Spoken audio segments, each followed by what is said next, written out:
अस्सलामुअलैकुम everyone, welcome to my channel the pure love story. कैसे हो आप सब? ठीक हो? हम भी ठीक है, कई हद तक कह सकते हैं। तो कहानी अनकही मोहब्बत की एपिसोड 8 लास्ट सीन तक हमने जाना जो मायशा और उसकी मॉम के बीच थोड़ी बहुत अनबन हो जाती है। थोड़ी बहुत नहीं, थोड़ा सा अनबन हो जाती है, क्योंकि जो मायशा है उसकी जो मॉम है वो एक लड़के की फ़ोटो दिखाती है मायशा को और बोलती है ये कैसा लगता है लड़का, ये वो शादी के बारे में बात कर रही थी। जो मायशा उसे गुस्सा तो आती है, लेकिन वो अपनी इमोशन को एक साइड रखते हैं और बोलते हैं, समझाने की कोशिश करते हैं कि इस बारे में बाद में बात करेंगे। लेकिन जो मायशा की मॉम है उन्हें अब चिढ़ जाती है इस बात में, क्योंकि हर बार मायशा उन्हें रोक देती है ना। तो वो गुस्से में मायशा को बहुत कुछ बोल भी देती है, जिससे मायशा को बहुत ज़्यादा गुस्सा आ जाती है। वो गुस्से में अपने सामने जो पानी का ग्लास होता है वो लेते हैं अपने हाथ में तोड़ देती है, जिसके वजह से उसके हाथों से खून बहने लगती है।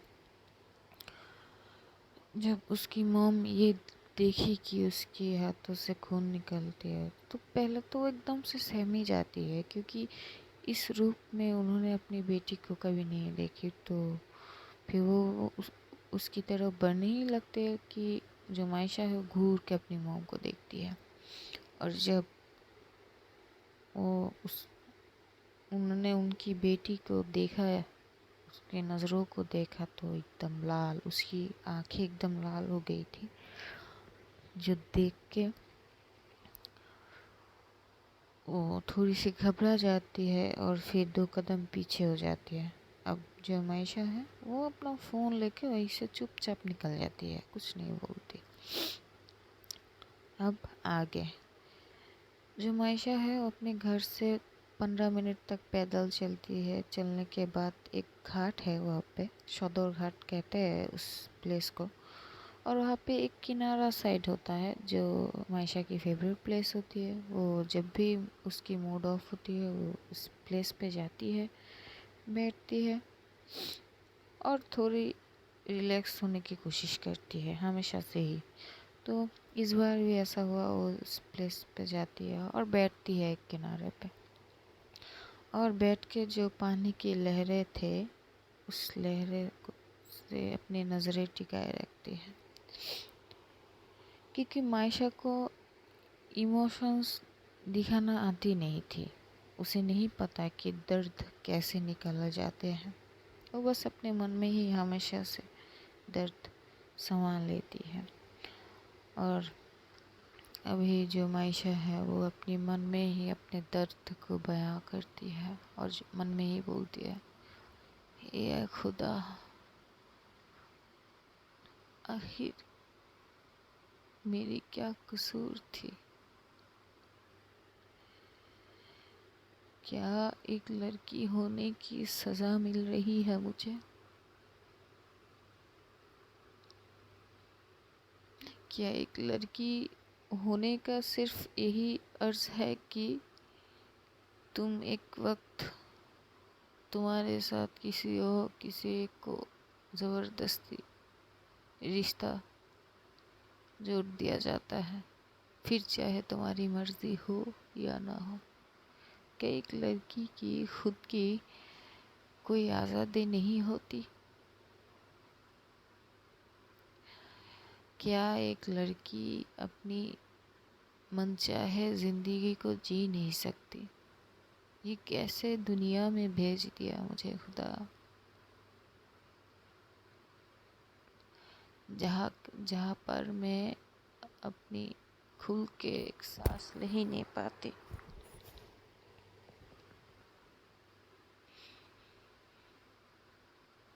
यहाँ पे खुल के सांस लेने में भी आज़ादी नहीं है लड़कियों के लिए। क्यों भेजा मुझे इस दुनिया में, और क्यों बनाया मुझे ऐसे? क्यों बनाया? पिछले 15 सालों से अब जो दर्द अपने दिल में लेके हर दिन मर रही हूँ मैं, क्या उस दर्द का कोई तोड़ नहीं है? जिंदा तो लाश बन गई मैं।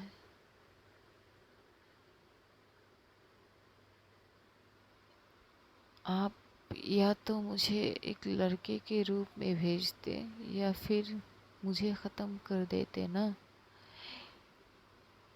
सहने की भी एक हद होती है ना खुदा।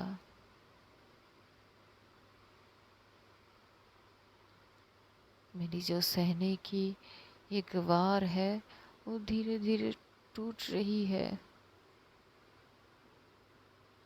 मैं और मुझमें और हिम्मत नहीं आ रही है सहने की।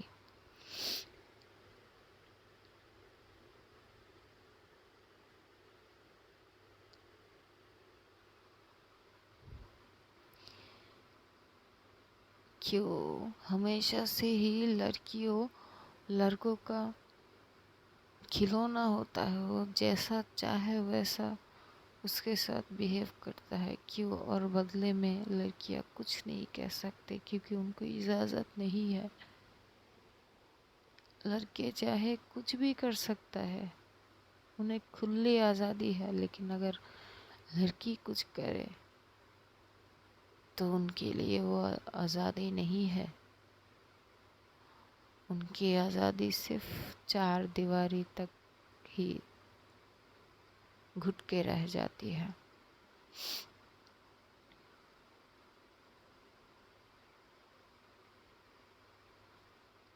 खुदा, या तो आप मुझे ख़त्म कर दो या मेरे इस दिल में जो दर्द का सैलाब उठ रहा है उसे ख़त्म कर दो।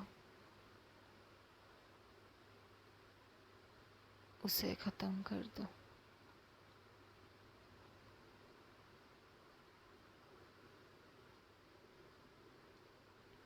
और ये अपनी मन में बोलते बोलते जो मायशा है अपनी आंखें बंद कर लेती है और उसकी एक आँख से एक बूंद आंसू उसकी गालों को छूते हुए नीचे आ जाती है। दूसरी तरफ हम देखते हैं जो अबीर के घर में जो वहाँ का सिचुएशन कुछ अच्छा नहीं होता। सब लोग बहुत परेशान थे क्योंकि इतनी सब कुछ होने के बाद आखिर क्या एक्सपेक्ट करते हैं कि वो लोग क्या करेंगे, क्योंकि मायशा तो कुछ सुने भी नहीं वहाँ से चले आए और ना ही कुछ सुनना चाहती है अब। तो पलक बोलती है, देखिए सोचने से कुछ नहीं होगा, पहले इसको उठाओ, इसे हॉस्पिटल लेके जाते हैं, फिर जो करना है बाद में करेंगे। जो अबीर है वो बोलता है, मेरी बस में होता तो मैं इसे खुद मार दूँ, मैं इसे हॉस्पिटल लेके नहीं जाऊँगा। इसने जो किया ना इसका सज़ा उसे मिलना चाहिए।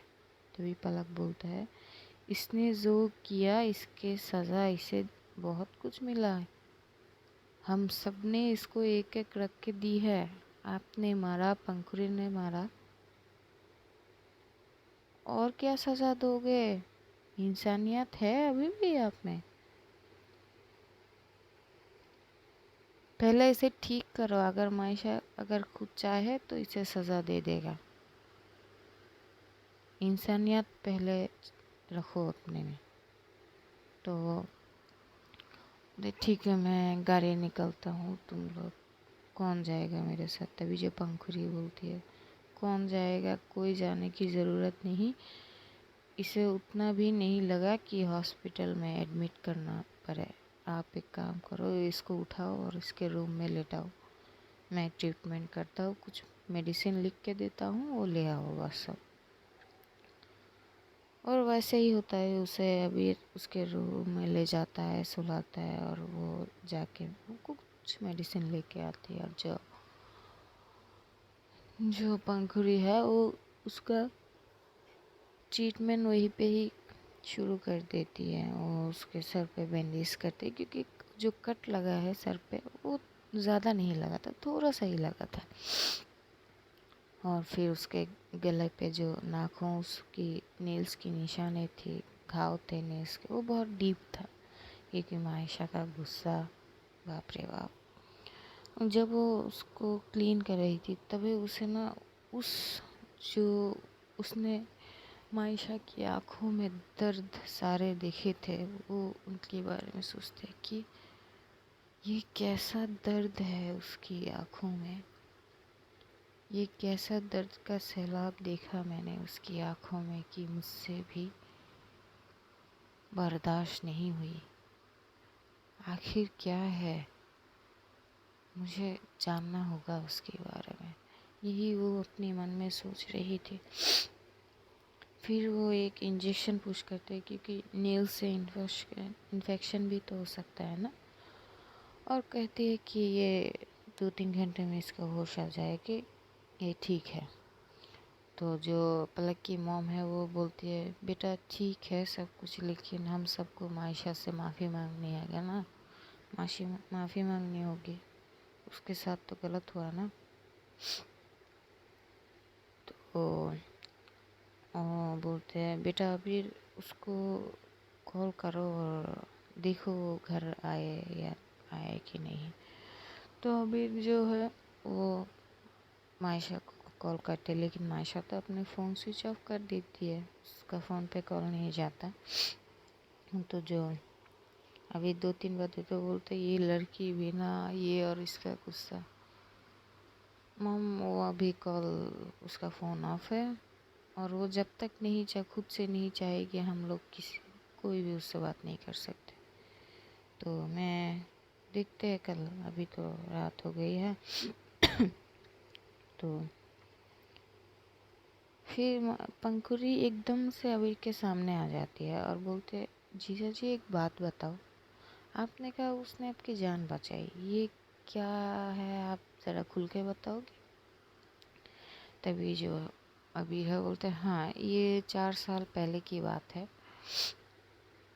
मेरा पहला प्रमोशन हुआ था इस कंपनी पे, और मैंने अपने दोस्त को एक ट्रीट दी थी रेस्टोरेंट पे। तो वहाँ से निकल के मैं ऑफिस आ रहा था, तभी मेरा कार का एक्सीडेंट हो जाता है। मैं बस जैसे तैसे उस कार से निकला था और ज़मीन पे आके बैठ गया था। मुझे कुछ समझ में नहीं रहा था, मेरा दिमाग घूम रहा था, सर घूम रहा था, बहुत ज़्यादा दर्द हो रहा था, और मैं अपनी कानों से कुछ नहीं सुन रहा था। मैं बस देख रहा था आसपास बहुत सारे लोग हैं जो मुझे घिरे हुए थे। कुछ लोग मेरी वीडियो बना रहा था, कुछ लोग घूर के देख रहे थे, लेकिन इस सब में से कोई नहीं आया जो मेरी मदद करे। तभी एक लड़की आती है एक ऑटो वाले के साथ, और मुझे उठाती है और ऑटो पे लेके बैठाती है। फिर मेरा जो सर है वो अपनी दुपट्टे से उस सर पे वो बांध लेती है, और मेरा सर उसके लैप में रख देता है, और सर को सहलाना लगता है। मुझे मैं मेरी इतनी हालत इतनी ख़राब थी कि मैं कुछ क्लियर नहीं देख पा रहा था, सब लोग धुंधली सी नज़र आ रहा था। तो ये इतना तो पता था कि वो लड़की ने मुझे जैसे तैसे हॉस्पिटल तो ले गई थी। तो ले गई थी वो, मुझे इमरजेंसी वार्ड पे ले जाया गया, और वहाँ के जो नर्स और डॉक्टर है वो बोल रहे थे कि ये इमरजेंसी केस है, एक्सीडेंट केस है, पुलिस केस होगी, फिर फैमिली के मेम्बर की एक पेपर पे साइन चाहिए, उस साइन के सिवा अगर फैमिली के मेंबर की उस साइन के अलावा ये ऑपरेशन नहीं हो सकता। तो वो मेरा फ़ोन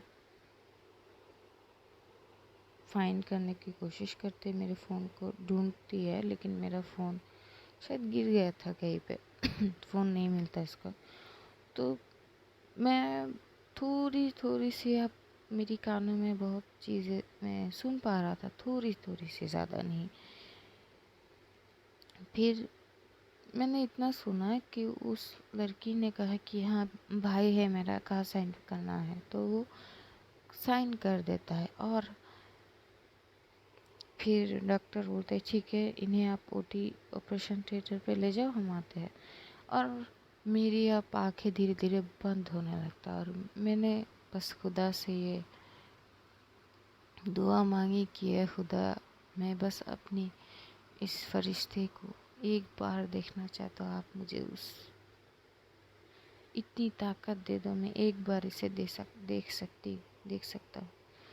तो बस मैंने अपनी सारे जोर लगाई अपनी एनर्जी की, और मैंने अपनी आंखें एक बार जाने से पहले उस लड़की पे टिकाई, और मैंने देखी एक मासूम सा चेहरा जिसमें परेशानी थी थोड़ी, जो शायद मुझे ही लेके परेशान थी।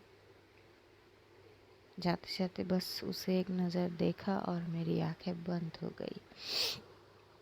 फिर जब मुझे होश आया तो मैं सामने अपनी डैड और मॉम को देखा, और अपने एक दोस्त को भी देखा। लेकिन फिर मुझे याद आया कि मेरी आंखें बंद होने से पहले मेरे साथ कोई और थी जिसने मेरी जान बचाई। तभी मैं अपने पापा से पूछा कि जिस लड़की ने मुझे यहाँ लाया वो कौन है, कहाँ है। तभी मेरे पापा ने बोला, यह तुम्हें यहाँ पे लड़के ने आया, हमें तो कुछ नहीं पता। तभी जो मेरा दोस्त था बोलता है, हाँ अंकल, इसको एक लड़की ने लाया। और पता है आपको, मुझे तो बाद में पता चला कि इसका एक्सीडेंट हुआ है। मैंने इससे पहले ध्यान से नहीं देखा था, क्योंकि इसके सर पे से बहुत ज़्यादा ब्लीडिंग हो रहा था, इसके फेस पे, और मैंने ध्यान से इसको नहीं पहचाना, नहीं देखा था, इसलिए शायद नहीं पहचाना।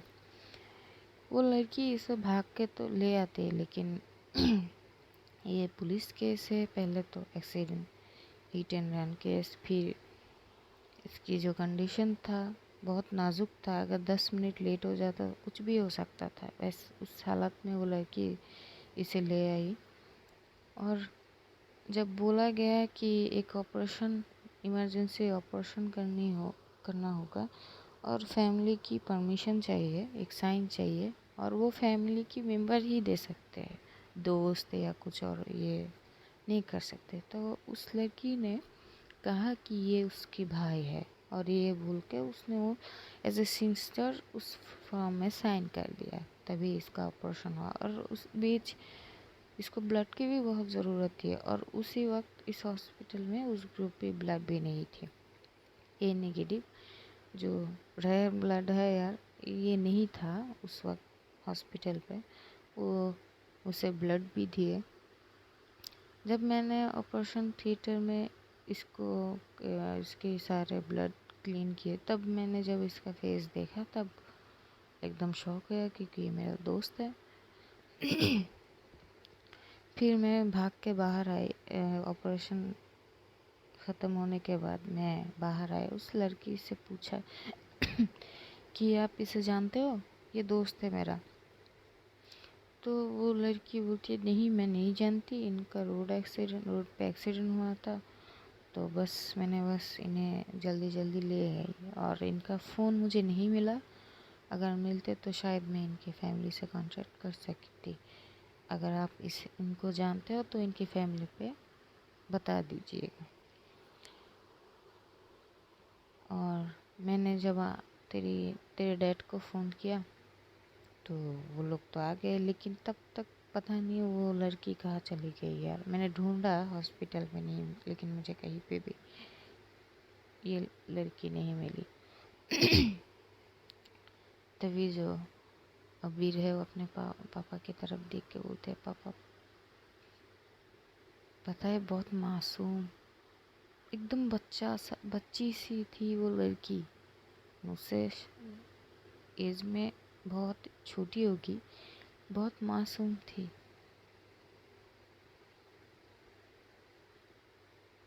पता है आपको, अगर मेरी कोई बहन होती ना तो बिल्कुल उसके जैसे ही होती। तो उसकी पापा उसके सर पे हाथ रखता बोलते, कोई ना बेटा, हम उसे ढूंढ लेंगे, तुम पहले ठीक हो जाओ। तो वो अपने पापा की तरफ देख के बोलते हैं, पापा मुझे उससे मिलना है, उसने मुझे भाई कहा ना, मैं भी उसे बहन मान ली। बोलते ठीक है बेटा, पहले तुम ठीक हो फिर हम सब, तुम और मैं मिलके ढूंढेंगे।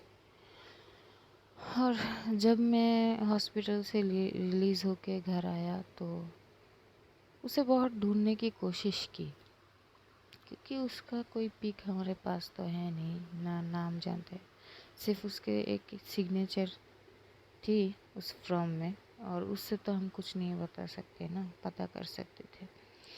तो फिर भी ढूंढना, 2 महीने तक मैंने उसको बहुत जगह पे ढूंढा, लेकिन पैसे हमारे पास तो कोई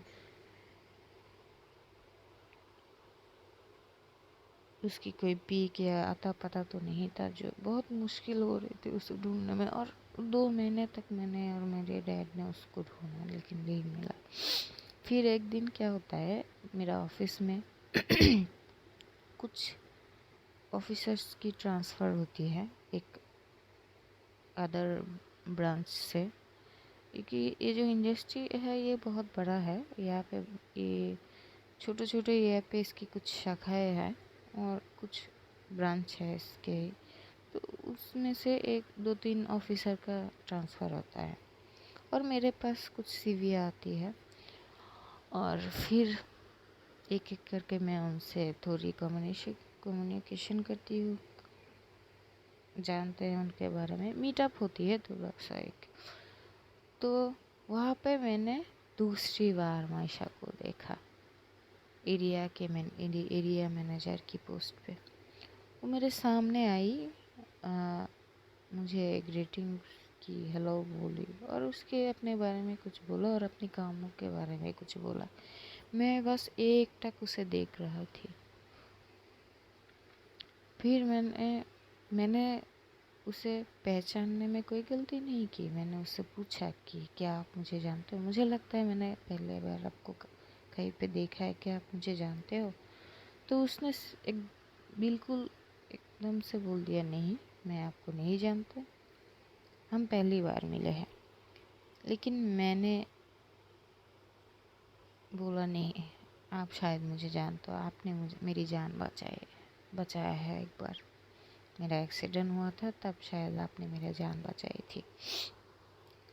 तो पता है उसका जो रिप्लाई आता है, वो उसमें मैं बहुत शॉक हो जाता हूँ, मुझे एकदम से एक झटका लगता है। उसने कहा कि जब मैं खुद का हिफाजत नहीं कर सकती तो आपका जान कैसे बचा सकती हूँ? आपको गलत फहमी हुई, मैं वो लड़की नहीं हूँ जिसने आपकी जान बचाई। यहाँ पे तो मैं खुद की जान नहीं बचा पाई, तो आपकी क्या खाक बचाऊँगा।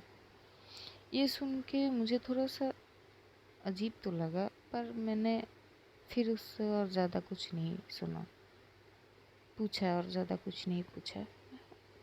फिर दूसरे दिन मैंने अपने दोस्त को कॉल किया और मैंने कहा, यार वो लड़की तो मिल चुकी है, लेकिन वो मुझे पहचानने में इनकार कर रही है। क्या तुझे हॉस्पिटल में से मुझे 2 महीने पहले की कोई वीडियो फुटेज दे सकता है, सीसीटीवी का? तो वो तो मेरा दोस्त है, तो कुछ करता है और 2 महीने पहले की एक वीडियो फुटेज देती है। जब मैंने वो वीडियो फुटेज देखा तो मैं एकदम कंफर्म हो गया कि हाँ, लड़की तो सेम है, लेकिन वो इनकार क्यों कर रही है? फिर भी मुझे कन्फ्यूजन थोड़ी तो हुआ है, क्योंकि कभी कभी होता है ना कि दिखने में सेम, तो मुझे 1 मिनट के लिए लगा कि हो सकती है कि ये अलग हो। लेकिन फिर मुझे अचानक याद है कि इसने एक जो फॉर्म है उसमें सिग्नेचर की थी, और इसकी जो सीवी है वो मेरे ईमेल में थी। तो मैंने जल्दी में ईमेल निकला और पहले तो घर गया, फिर मैं मम्मी को बोली कि मेरी जो मेडिकल्स की रिपोर्ट है आप ज़रा उन सबको निकालो। तो वो सब में मैं उस फॉर्म को देखता हूँ और जिसमें से उस सिग्नेचर को देखता हूँ, और उसमें ईमेल में उसकी सीवी को देखता हूँ जिसमें उसकी ही सिग्नेचर थी।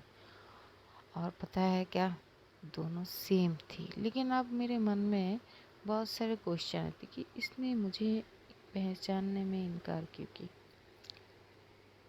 फिर मैंने कुछ नहीं पूछा उससे उसके बाद, लेकिन बहन तो मैंने पहले दिन से मान लिया था ना, तो मैं बस उसको अपनी बहन नहीं मानती थी। पता नहीं उसको शायद रिश्ते जोड़ने में कुछ उसकी पर्सनल वजह है, इसलिए मैं उसकी कंफर्ट जोन से बाहर कभी नहीं जाता था।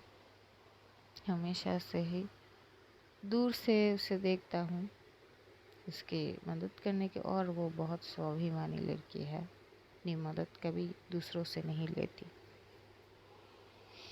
मैं कोशिश करता हूँ उसकी आर पार रहने के लिए, उसके साथ खड़ा तो नहीं हो सकता, उसका पीछे खड़ा होने की कोशिश करता रहता हूँ हमेशा से ही। भले ही वो मुझे अपना भाई ना माने, लेकिन मैंने अपना रिश्ता उससे जोड़ लिया एज अ ब्रदर उस दिन ही।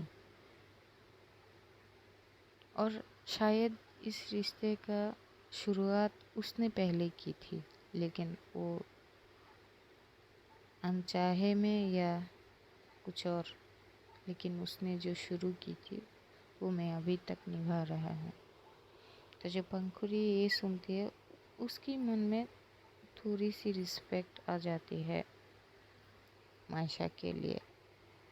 तो मायशा उससे पूछते है लेकिन उसकी बिहेवियर ऐसा क्यों है,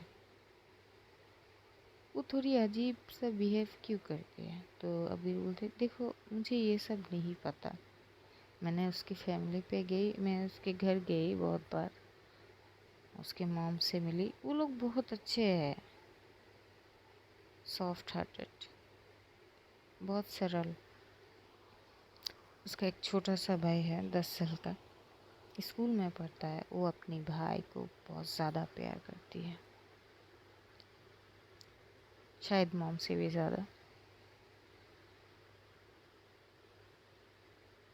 तभी उसके फ़ोन पे, अबीर के फ़ोन पे एक कॉल आता है, और वो कॉल आते हैं मायशा की मॉम की फ़ोन से। जब अबीर ये देखते वो बोलते मायशा की घर से कॉल आया, ये पहली बार हुआ है, ऐसा तो कभी नहीं हुआ। तो पंखुड़ी बोलते हाँ फ़ोन लाउड पे करिए और फ़ोन पहले रिसीव करिए। तो वो रिसीव करते और वहाँ से एक बच्चा रो रो के बोलते भैया भाई भाई आप कहाँ हो। तो जो अभी है बोलते शियाब बेटा क्या हुआ, तुम रो क्यों रही हो, क्या हुआ।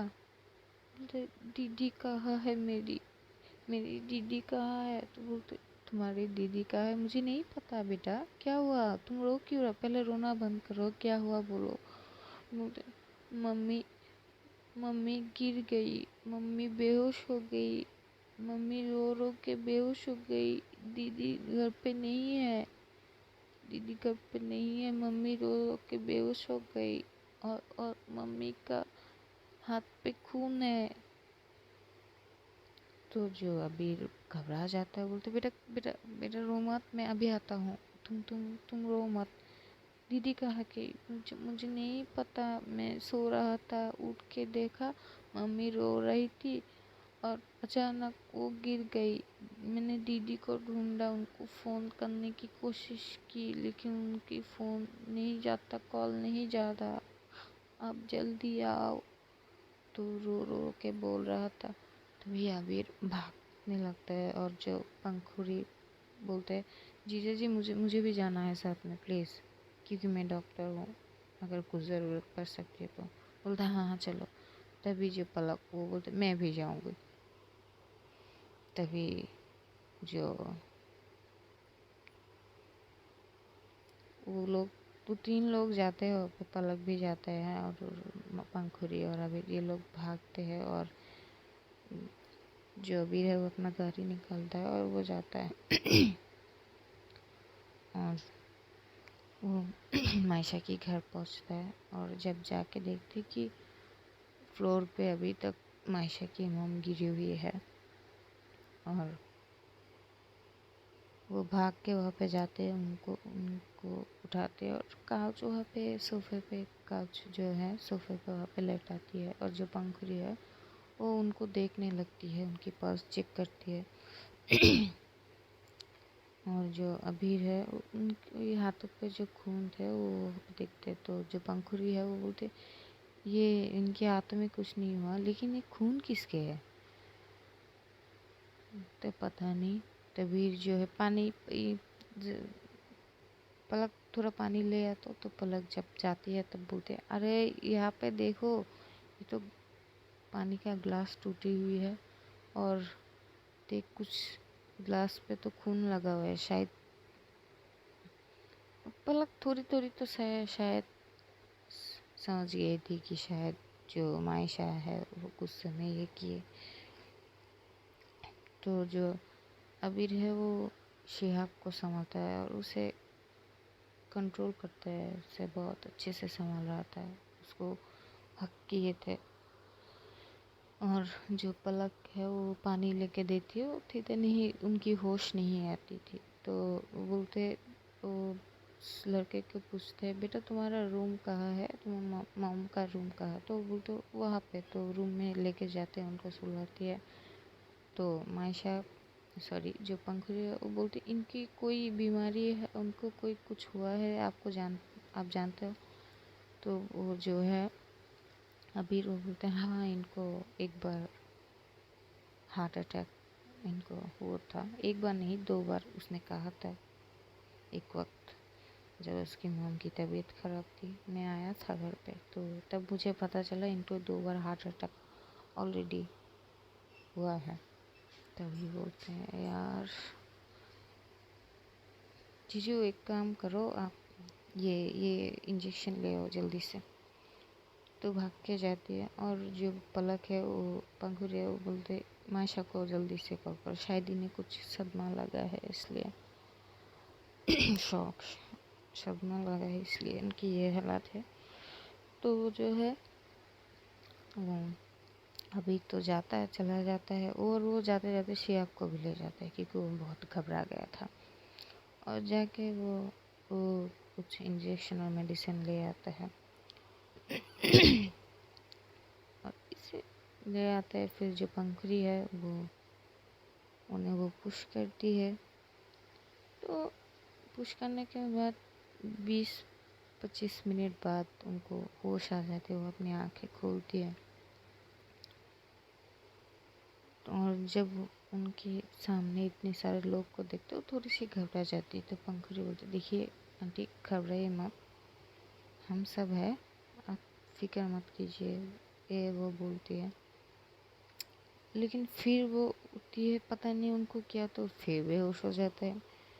और ये इन सब में से घंटे 2 घंटे 3 घंटे तो हो ही जाता है। मायशा ये वहाँ से जा चुकी थी, अब तक 3 घंटे हो चुके थे। तो जो अबीर है वो जो उसका छोटा भाई है मायशा को, उससे पूछते हैं बेटा आप क्या कुछ जानते हो?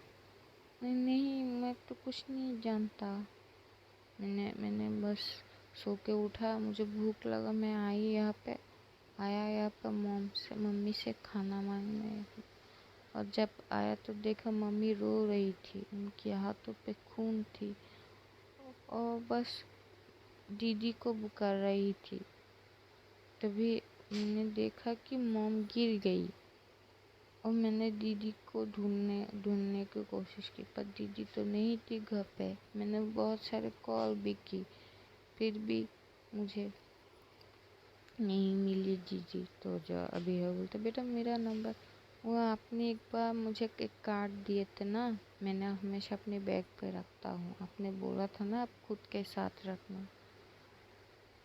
कि हमेशा आपने तो बोला था दीदी तो हमेशा मेरे साथ नहीं रह सकता ना, दीदी को भी काम होती है, तो अक्का मुझे आपकी ज़रूरत पड़े तो मैं इस नंबर से कॉल करूँ। तो मैंने अपने बैग से वो कार्ड निकाला और आपको कॉल किया। तो अबीर उसको हक करते हुए तो बहुत अच्छा किया बेटा, तुम बहुत समझदार हो, I am proud of you. और तभी वहाँ पे जो है मायशा आती है और वो आके अपने घर में एंटर करती है। और जब सामने का नज़ारा देखते हो उसका तो बाप रे क्या हालत होती होगी अपनी मॉम को इस हालत पे देख के।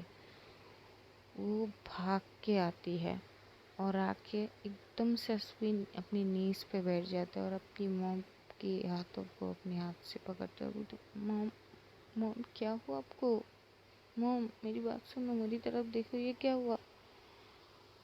तभी वो उसका ध्यान अबीर, पलक और पंखुड़ी पे जाती है और जो अबीर है वो तो उसके बाद छोटा भाई को संभाल रहा था, जो पलक है उसके पास आती है और बोलते घबराओ मत, कुछ नहीं हुआ।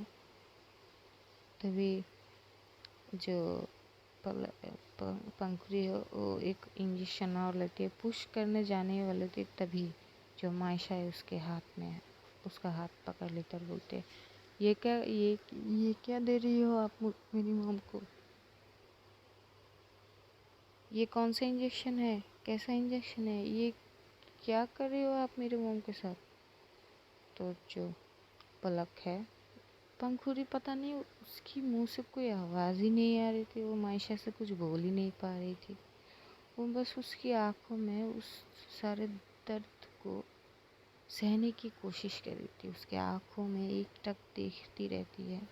जो पलक है वो मायशा को पकड़ती है उसकी हाथ और बोलते बेटा रिलैक्स, ये डॉक्टर है और तुम्हारी मॉम शायद बेहोश हो गई थी, तुम्हारा फ़ोन तो स्विच ऑफ है और तुम्हारा भाई के पास अबीर का फ़ोन नंबर था, कार्ड था और वो उससे कॉल की थी हम लोग को।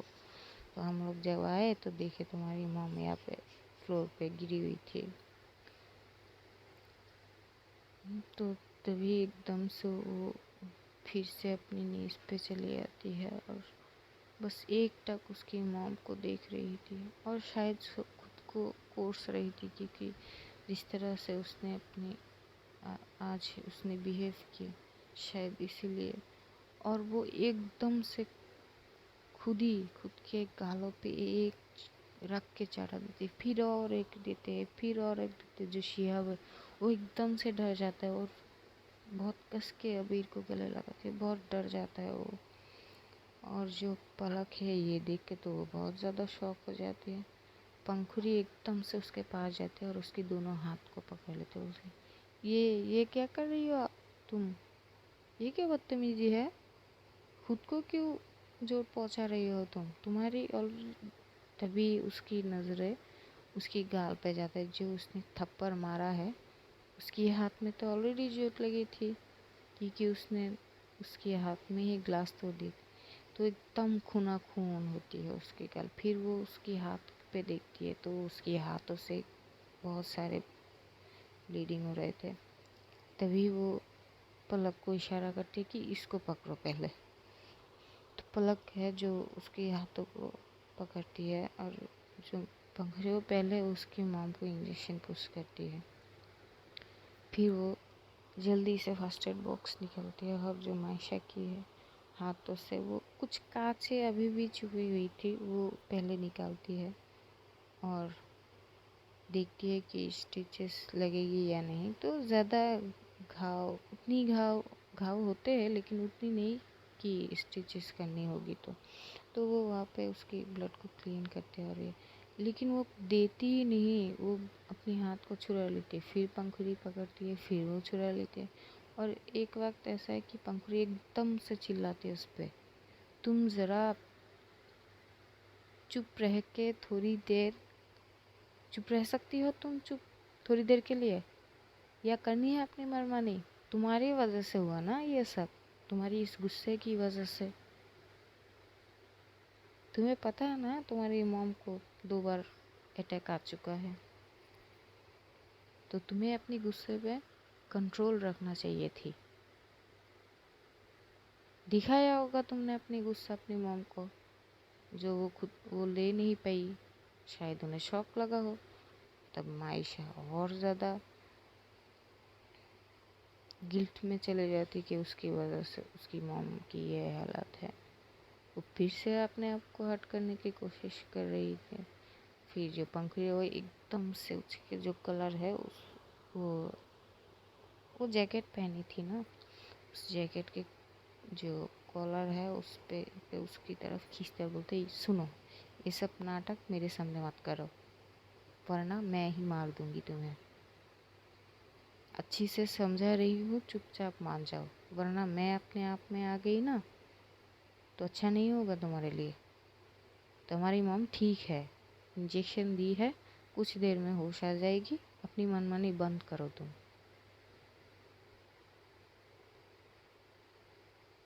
तभी जो उसकी मॉम की भी होश आ जाती है, वो देखती है इस हालात पे अपनी बेटी को कि वो कैसे खुद को चोट पहुंचा रही थी, तो एकदम से उठती है और बोलते, मत करो बेटा ऐसा, तुम क्या हुआ तुम्हें, तुम तो ऐसी नहीं थी बेटा, ये क्या कर रही हो तुम खुद के साथ, क्यों। तो तब जो उसकी मॉम को उठते हुए देखती हो, तुम भाग के जाती हो और उन्हें बहुत कस के गले लगाती है और बोलते, मॉम ठीक हो आप, आई एम सॉरी, माफ़ कर दो मुझे। और अपनी मॉम के पैरों पे गिर जाती है और अपनी सर लगा लेती है और बोलती, आई एम सॉरी, मुझे बहुत गुस्सा आ गया था, बस मैंने तो आपको कुछ नहीं कहा। तो वो उसको उठाती है और उसको गले लगाती, बोलते, बेटा हम कुछ बोलने की क्या ज़रूरत, ये कैसा गुस्सा, ये कैसा दर्द, ये कैसा गुस्सा देखा आज मैंने तुम्हारे अंदर, मैंने तो पहले कभी नहीं देखा ऐसा, क्या हुआ क्या है मुझे बताओगी। तभी जो पलक और जो पंखड़ी वो एक दूसरे की तरफ देखते हुए कि हैं उनकी बेटी के बारे में वो खुद ही नहीं जानती, ये क्या मामला है। वो लोग बहुत ज़्यादा कंफ्यूज हो रहे थे, लेकिन पंखुड़ी शायद उसे समझने की कोशिश कर रही थी कि ये बंदी जो है खुद को अपनी मॉम के सामने भी ओपन नहीं रखती है। तो जो अभी बोलते, आंटी ठीक हो आप, तो वो उसको साइड करती है और उसके पास जाता है, बोलते, हाँ बेटा मैं ठीक हूँ। तो जो पंखुड़िया बोलते, देखिए आंटी, ये मैं एक डॉक्टर हूँ, पहले ये बताओ मैं एक डॉक्टर हूँ, और इतने टेंशन क्यों लेते हो आप, इंसान है, गुस्सा आ गया होगा थोड़ी सी, इसमें इतनी शौक होने की बात है, कोई ऐसी कोई बात नहीं ना जो दिल पे लेनी चाहिए, आपको खुद का ध्यान रखना चाहिए कम से कम अपनी बेटी के लिए।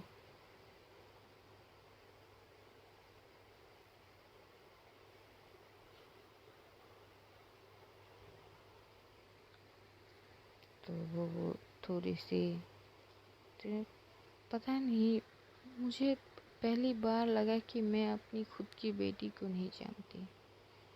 आज जो गुस्सा मैंने इसकी आंखों में देखा, इतनी सालों में मैंने कभी नहीं देखा बेटा, इसलिए मैं थोड़ी सी शॉक हो गई थी। बोलते, हाँ ठीक है आंटी, कोई नहीं, कोई बात नहीं।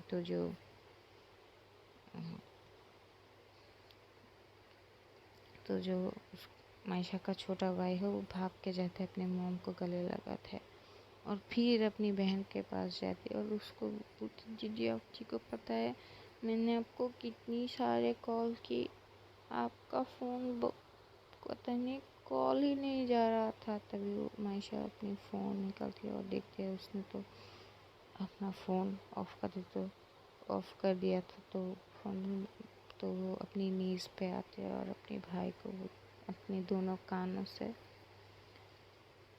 अपनी दोनों हाथों से अपनी कानें पकड़ती है और बोलते, आई एम सॉरी। जब पंखुड़ी उसकी ये अंदाज भी देखती है तो भाई साहब वो तो एकदम से कंफ्यूज हो जाती है कि ये कौन सी रूप है इसमें, कितने रूप हैं इसके अंदर।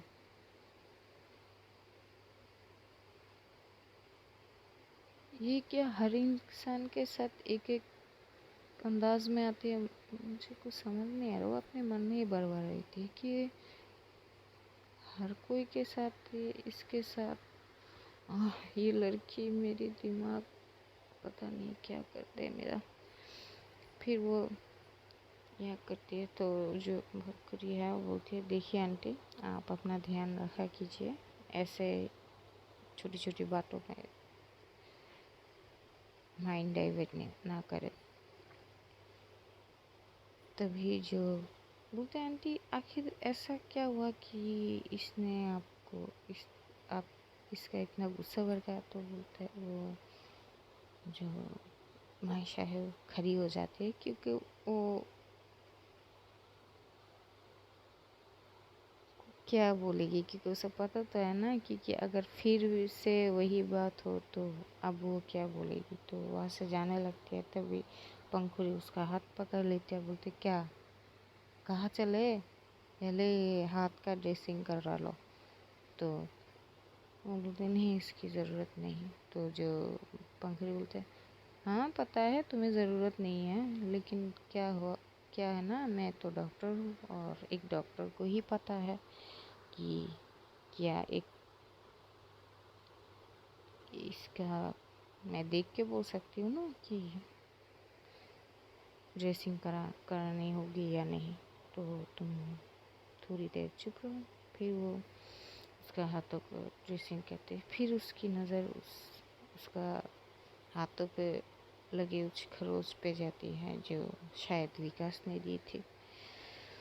तो उसे गुस्सा तो आता है, लेकिन और शर्मिंदे भी होती है। वो अपनी नज़रें झुका लेती है। मायशा समझ तो जाती है, लेकिन उसकी मॉम के सामने कुछ नहीं बोलती।